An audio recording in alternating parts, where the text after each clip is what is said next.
हमें तो लगा था तुम मर गई, परंतु तुम तो जिंदा लौट आई हो।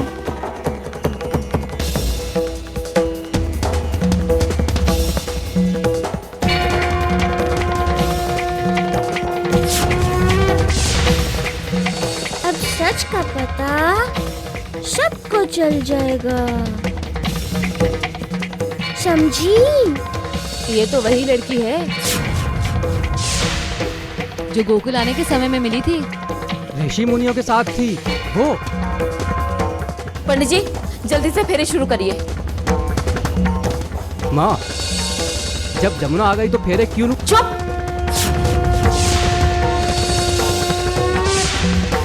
चुप करके बैठा रहे, मूर्ख कहीं का।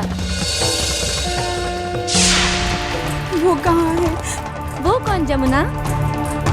तुम्हारी प्यारी गाय? मारूंगी। देखा कैसे कान्हा जैसे बात करने लगी है? मारूंगी। जमुना कितनी उतावली हो रही हो।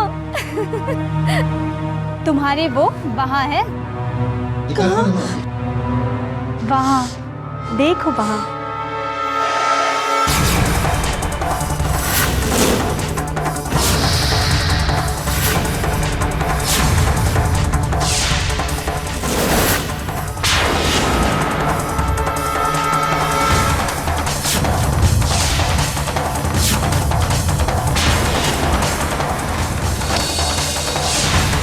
सुमन,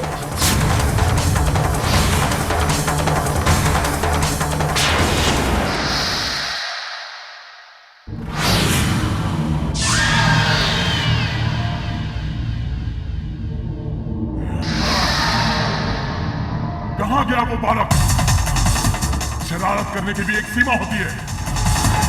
उसने मुझे गड्ढे में गिराने की शरारत की है।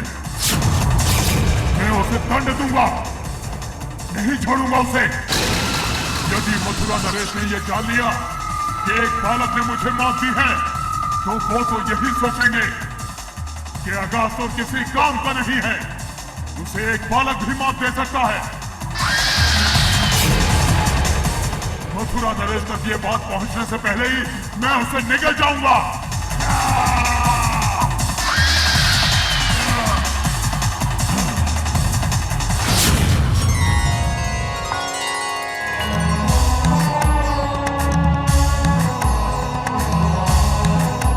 तुम इस तरह उल्टी सीधी बातें क्यों कर रहे हो कन्हैया?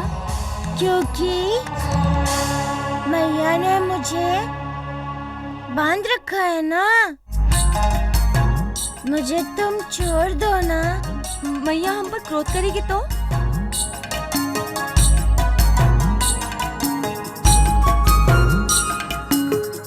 अजगर क्रोध कर रहा है, मैया क्यों करेगी?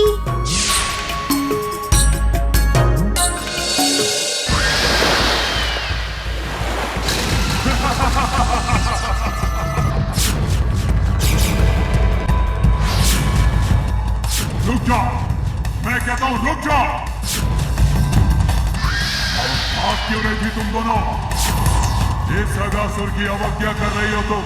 हमें बचाओ, हमें बचाओ। मैं तुम्हें अपना भोजन नहीं बनाने वाला। मुझे बताओ, कृष्ण कहाँ है? कृष्ण? हाँ, वही जो बांसुरी बजाता है और लुका छुपी खेलता है।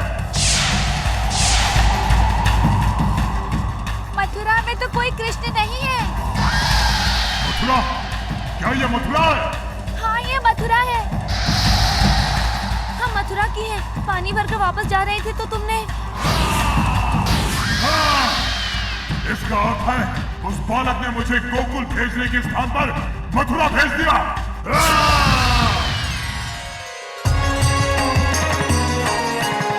अजगर गोकुल आने वाला था, परंतु गया मथुरा की दिशा में। तुम मथुरा की बातें क्यों कर रहे हो कान्हा? तुम तो जमुना के बारे में बात कर रहे थे ना? जमुना बेसुध हो गई है। जमुना बेसुध हो गई है? कृष्ण, तुम्हारी कहानी बड़ी रोमांचक होती है। लीला लीला धारी की मैया जान ना पाई, कान्हा जी को बांध कर दंड दे रही माँ। यशोदा, हमारा कृष्णा अद्भुत बालक है। ऐसा लगता है जैसे कृष्णा भविष्य में झांकता है। कदाचित इसीलिए वो कह रहा था। मैया, जमुना आने वाली है। हाँ यशोदा। और मैंने उसकी शरारत समझ के कृष्ण को दंड दे दिया।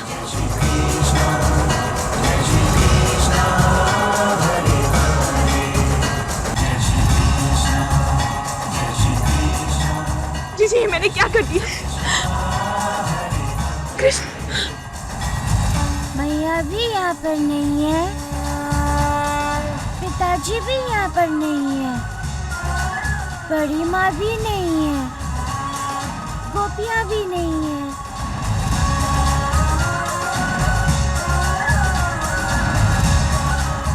अब तुम थोड़े समय के लिए विश्राम करो और मुझे भी विश्राम करने दो।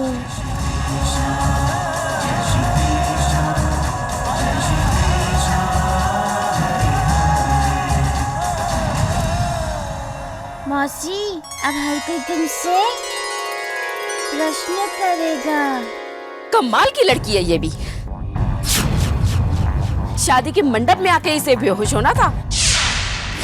उठा के रख दो इसे एक तरफ, या फिर चाहो तो किसी बैत के हवाले कर दो। मौसी क्या कह रही हैं आप? जमुना? मौसी, आपने पहचाना नहीं? ये जमुना है। नहीं नंदराय जी। मौसी, सबने पहचाना ये जमुना है। और आप? हाँ मौसी, ये जमुना ही है। माँ, ये जमुना ही है। चुप! नहीं, ये जमुना नहीं है, बल्कि जमुना जैसी दिखने वाली कोई और है। हाँ, जमुना तो नदी में डूबकर मर गई। आप झूठ बोल रही हैं दामिनी जी। हाँ, आपने मेरे साथ विश्वासघात किया है, हमें धोखा दिया है।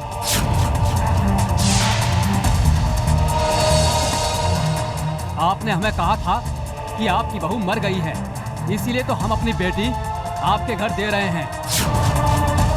आपकी बहू जीवित है, हर किसी ने उसे पहचाना है। केवल आप इस सच्चाई को छिपाने के लिए सच्चाई को स्वीकारने से इनकार कर रही हैं। जिस घर में पहले से ही सौतन हो, उस घर में हमें अपनी बेटी का ब्याह नहीं करना है। देखिए आप, हमें क्षमा कीजिए दामिनी जी, हम लड़की वाले हैं, इसीलिए आप जो कहेंगे हम मानेंगे। इस भ्रम में मत रहिए। अब ये व्यवहार नहीं होगा।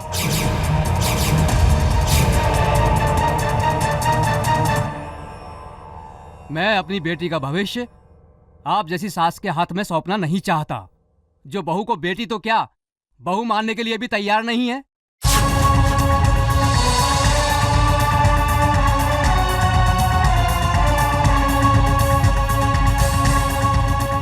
हमें क्षमा कीजिए, हमें क्षमा कीजिए।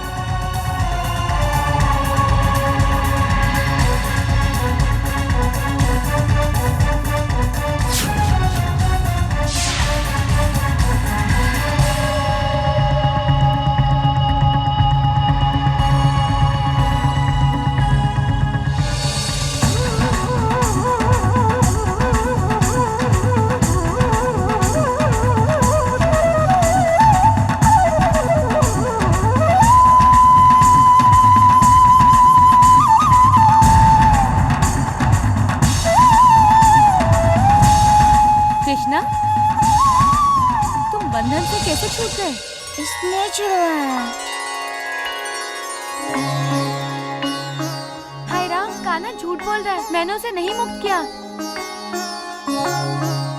तो क्या कान्हा स्वयं अपने आप बंधन से छूट गया? मैं सच बोल रही हूँ। तुम क्या समझती हो, क्या नंद रानी तुम्हारा ये सच स्वीकार कर लेंगी? कान्हा, तूने तो मुझे संकट में डाल दिया। संकट तो टल गया है, समझी? सुमंत का विवाह टूट गया है।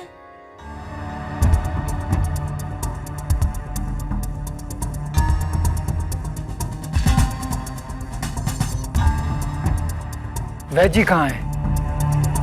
हरिया, हरिया, नंदराय जी। जाओ वैद जी को बुलाकर लेकर आओ।